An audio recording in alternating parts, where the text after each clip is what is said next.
if 7 plus 3x is divided by 3x square plus 7x। आपको अभी बताया मैंने कि लॉन्ग डिवीजन नहीं करनी, लॉन्ग डिवीजन नहीं करनी तो रिमाइंडर थ्योरम आपको आनी चाहिए। क्या करें, सबसे पहले इसको इक्वल टू 0 रख लेते हैं। ठीक है, देखते हैं x की वैल्यू क्या आएगी।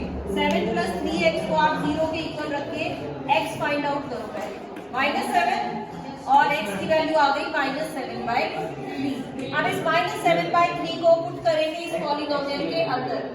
पुट करने के लिए सबसे पहले इसकी नेमिंग कर लीजिए।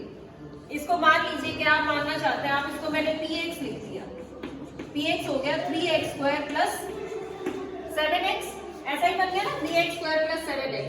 अब ये चेक करना है कि इसका रिमाइंडर क्या आएगा, यही चेक करना चाहते हैं आप। तो रिमाइंडर चेक करने के लिए x के प्लेस पे क्या रख देंगे, -7/3 यानी 3 इंटू -7/3 स्क्वायर एंड 7 इंटू -7/3 यानी 3 मल्टीप्लाइड बाय 49/9 -49/3। इसको भी कट कर लीजिए, क्या आ गया ये 49/3 -49/3 एंड द आंसर इज 0। क्या आया आंसर 0। तो इसका क्या क्वेश्चन था, फाइंड द रिमाइंडर। तो रिमाइंडर इस क्वेश्चन में क्या आया है आपका 0 आया है। रिमाइंडर 0 आने का मतलब समझते हैं आप कि ये इसका क्या है, फैक्टर है, इसको पूरा पूरा डिवाइड करता है, पूरा पूरा इसको कट करता है। वैसे भी अगर आप यहाँ से देखो x कॉमन निकाल लोगे अगर तो ये सेम ही बन जाएगा ना। अगर इसमें से x कॉमन निकालो ना, देखना x कॉमन निकाल के 3 इंटू 3x प्लस 7 सेम आ गया ना बेटा। इसका मतलब ये इसको पूरा पूरा डिवाइड करता है, ये इसका प्रॉपर फैक्टर है।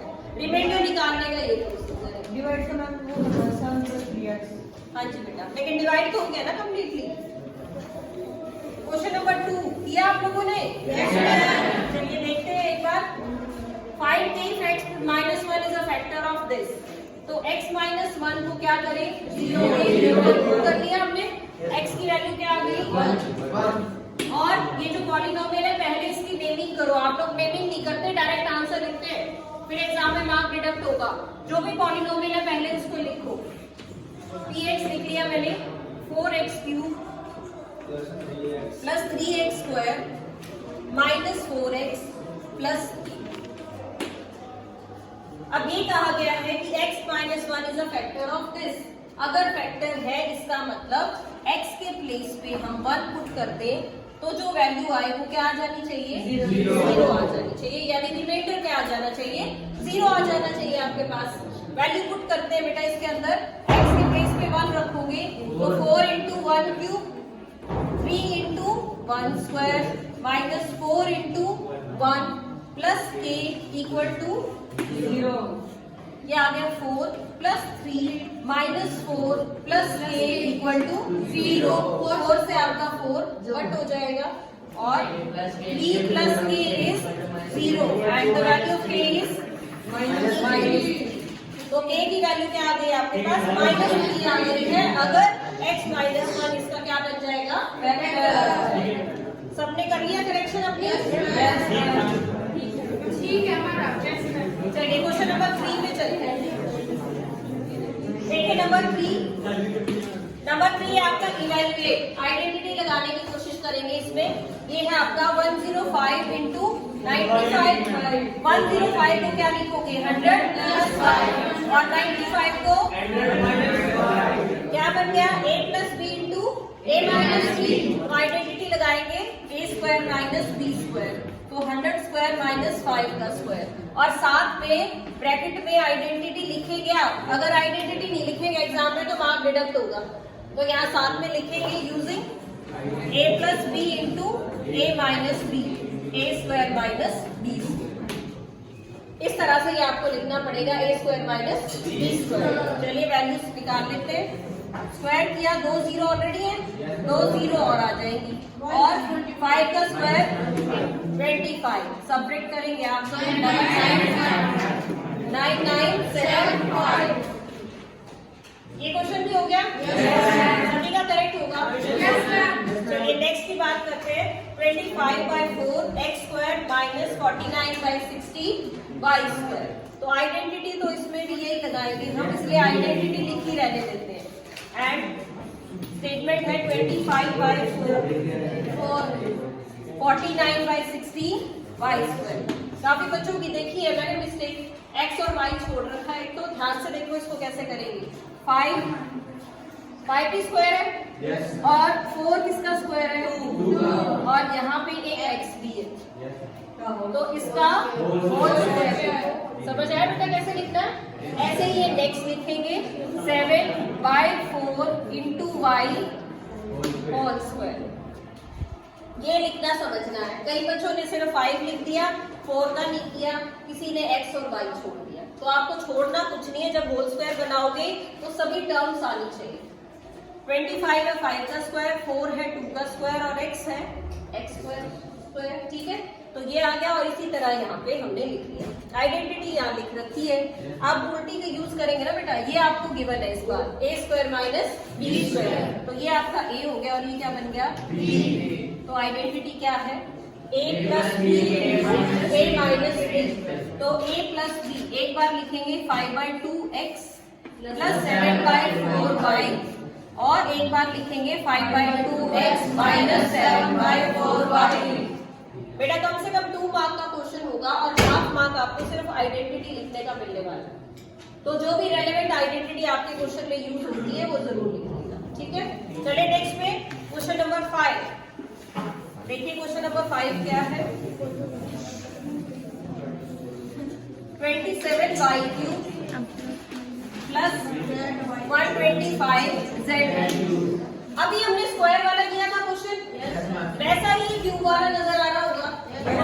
क्यूब बनाएंगे, 27 किसका क्यूब होता है, b y और क्यूब पूरे पे लिख देंगे प्लस 5 125 5 का क्यूब है, इसके साथ z लगाएंगे और ब्रैकेट लगा के क्यूब पूरे का लिख देंगे। पहला स्टेप तो आपको ये समझ आना चाहिए कि आप इस तरह से पावर 3 लिख सकते हैं या नहीं। अब ये समझिए ये a है, ये b है, या ये x है और y है। तो पहले आप आइडेंटिटी लिख लीजिए, आपके लिए भी इजी है। यूजिंग a³ प्लस b, ऐसा ही तो बन गया a³ प्लस b³। आइडेंटिटी याद की आपने, a plus b into a square minus ab plus b square. Correct कर लेना बेटा, काफी बच्चे यहाँ भी प्लस लिख देते हैं। अगर आइडेंटिटी प्लस की है तो बीच में यहाँ माइनस का साइन आएगा, इसी तरह से याद रखना है।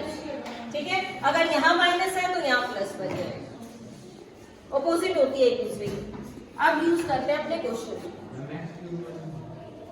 ये आ गया 3y प्लस 5z ब्रैकेट, क्या लिखा हुआ है a स्क्वायर।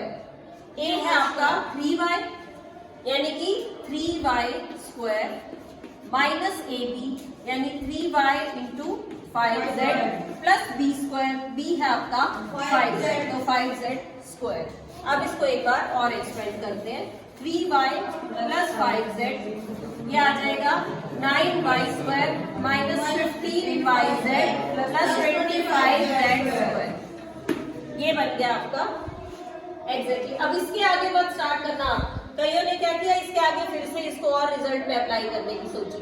बेटा 2 ही तरीके हैं, या तो कम नंबर्स आपको ऊपर दे रखे हैं, कम वैल्यूज दी हुई है तो उसको एक्सपेंड करके ज्यादा में लिखना, अगर ज्यादा दे रखी है तो उसको कम करके थोड़े में लिखना। 2 ही टाइप के तो क्वेश्चन है।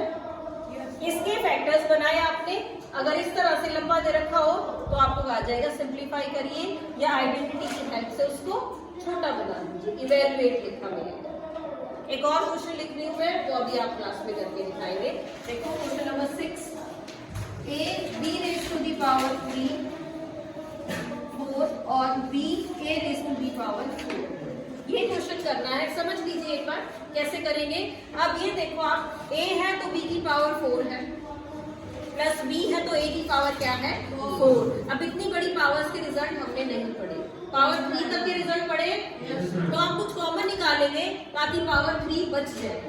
देखो क्या करें, इसमें से मैं a b कॉमन निकाल लूंगी, इसमें से a b कॉमन निकालोगे तो b क्यूब आ जाएगा, और बाद वाले में से भी a b निकालोगे तो a क्यूब। ठीक है, अब इसको थोड़ा सा ठीक लिख लेते हैं, जैसे आप पढ़ते हैं a क्यूब प्लस यहाँ तक आ गए बेटा समझ? अब क्या करें, ए क्यूब प्लस बी क्यूब की तो आइडेंटिटी आती है आपको, ये लिखी हुई यहाँ पे, इसको यूज कर लेते हैं। देखिए क्या बनेगा, a B into A plus b into a square minus A b plus b square. Clear होगी बात? तो इतना थोड़ा सा आपको खुद ही सोचना पड़ा कि कुछ कॉमन निकाले तब रिजल्ट यूज कर सकते। और देखते हैं किसी टाइप का क्वेश्चन, लिख दो एक और स्टेटमेंट। ये लिख दिया A cube B minus A B cube, A cube B minus A B cube. देखिए किस किस को समझ आया? क्या करना चाहिए? कॉमन तो निकालना चाहिए ना? अच्छा जी, कॉमन निकालेंगे। क्या कॉमन निकालूं? पहले कॉमन क्या निकालूं? ए बी कॉमन निकाला, क्या आया? ए स्क्वायर आती आइडेंटिटी लगानी, आगे फिर आइडेंटिटी लगा दी, A B into A minus B into A plus B. इस तरह से आपको यूज करनी आनी चाहिए आइडेंटिटी अलग अलग टाइप से। और देखो अब मैंने इसकी बजाय की नंबर लिख दिए, मान लीजिए कुछ नंबर ही कॉमन निकलता हो, मैंने लिखा 2 a b square plus 2 a square b. निकाल सकते हो कॉमन? क्या निकालोगे? 2ab कॉमन निकाला, क्या बन गया? a प्लस बी बच गया। इजी बन गया ना, डिफिकल्ट नहीं रहा। अच्छा, रैशनलाइज करने वाला आता है? Yes ma'am. करोगे रैशनलाइज? Yes ma'am. चलो आपको एक नंबर दिया 3 minus root 8 upon 3 plus root 8। Rationalise करेंगे बेटा इसको, कर लीजिए आप, स्टॉप कर दो।